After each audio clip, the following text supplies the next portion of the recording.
January 1943. The Allies unleash a new kind of air war, round-the-clock bombing, aimed at crippling Germany's ability to fight.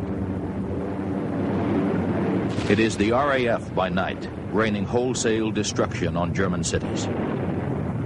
And the U.S. by day, launching precision attacks against industrial and military targets. For American bomber crews, the strategy proves deadly. The bombers were very vulnerable in daylight bombing. Clayton Gross, 6 kills, one of hundreds of green American fighter pilots sent to England to protect the bombers on their dangerous daytime missions. They were given a target deep in enemy territory, and they had to maintain a straight and level course, and the enemy fighters were able to pick and choose the areas where they could attack, and bombers' losses were tremendous. Remember, our job today is support of bombers. We're to take these bombers into the target and bring them home. Our primary mission is getting there and getting them back. We were the little friends, the bombers were the big friend. The job pits Allied fighter pilots against the Luftwaffe's best in aerial combat. It guarantees an early death to hundreds of aviators. Jerry Brown, 5+ kills.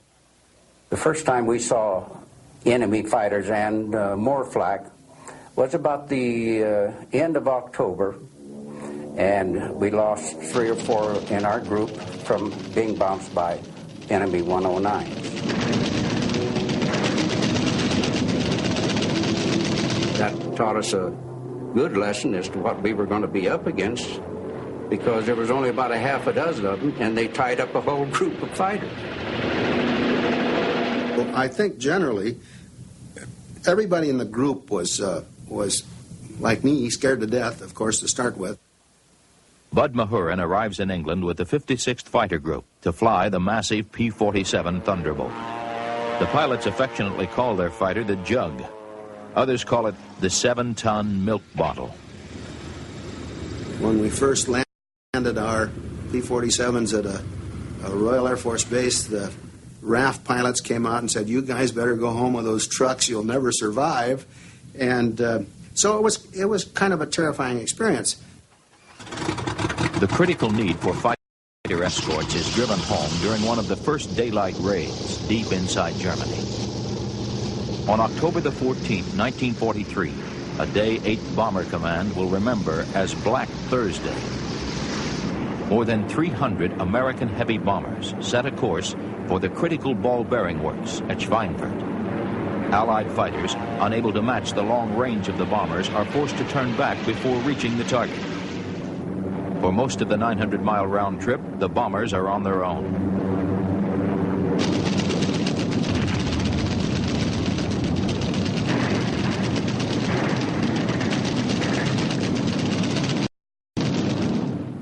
Walter Beckham, 18 kills. I think on the Schweinfurt raid, about 60 of our bombers were shot down.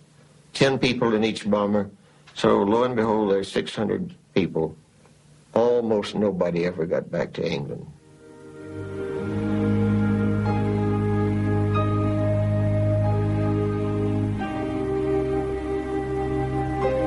The slaughter at Schweinfurt is as heartening to the Luftwaffe as it is discouraging to the American crusaders for daylight precision bombing. Johannes Mackie Steinhoff, Luftwaffe, 176 kills.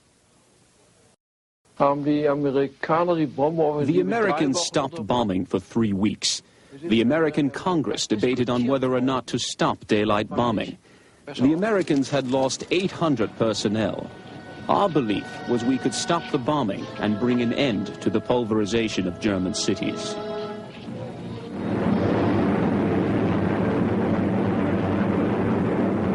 Despite heavy losses, the Americans decide to continue the daylight bombing campaign. The lives of thousands of bomber crews will depend on the skill and courage of the fighter pilots.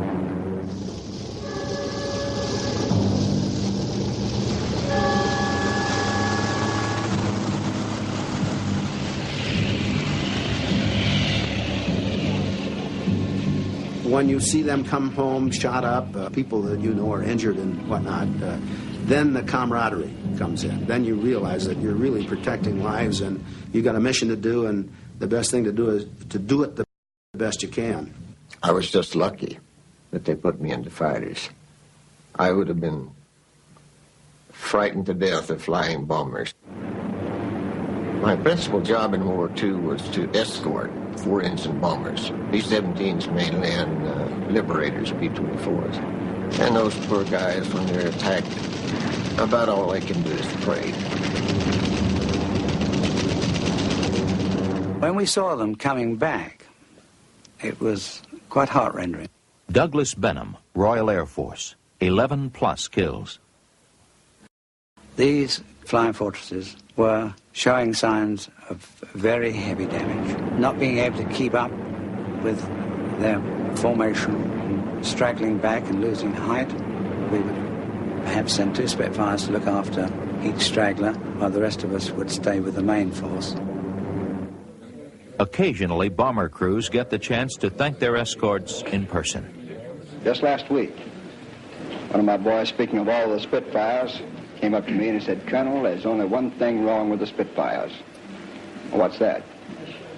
And he said, "They don't fly close enough for me to kiss them."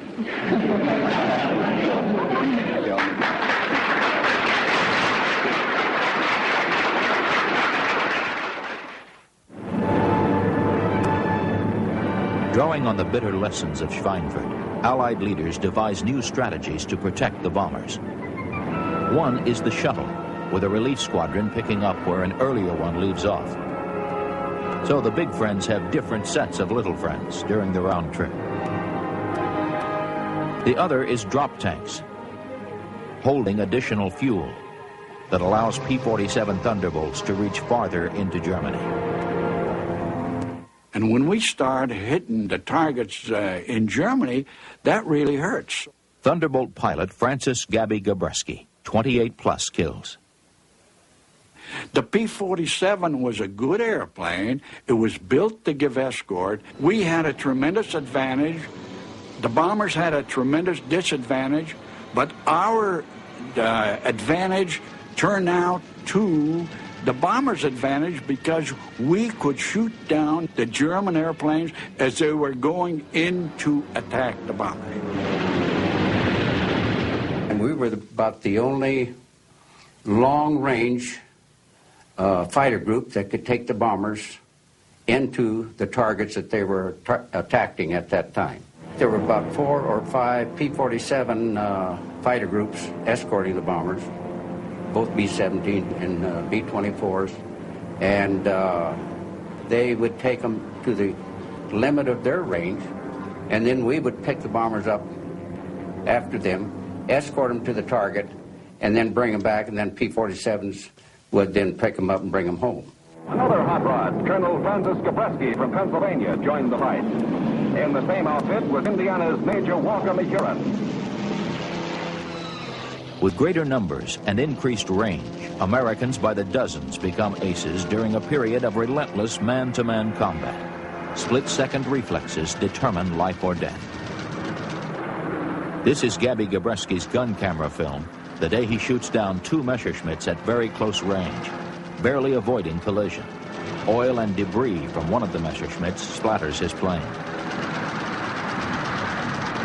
On another mission, Gabreski finds the tables turned.